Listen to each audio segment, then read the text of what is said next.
Hi everyone, so I am Sudhindra. I'm one of the resident of Godrej Eternity Properties. So this is one of the green initiative we started from our association, had a good help here and the support, and it's one of the green initiative where we can reduce the carbon footprint.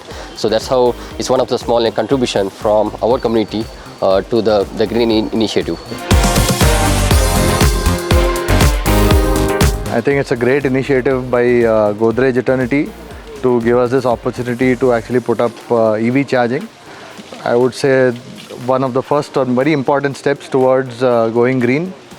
And congratulations to the Godrej Eternity team for actually taking this step towards a greener planet.